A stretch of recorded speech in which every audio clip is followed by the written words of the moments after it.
Equip exists to develop effective and resilient missionaries. And to do that, we have 4 core values. The first one is cross-cultural learning, or missiology. Things like doing ethnography, developing a ministry plan, understanding about orality, language acquisition. These are all part of understanding how to work cross-culturally. Our second core value is something called reproducibility. And most of our methodology is going to be filtered through the lens of, is this reproducible? Is what I'm doing reproducible so that the indigenous leaders can take it and run? Our third core value is character development. We know that for longevity and resilience, for people to stay on the field, we must focus on character development. Our fourth core value is leadership development and teamwork.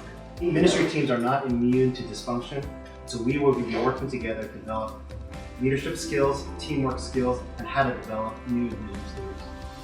Now, all of these core values are under the umbrella of hands-on learning.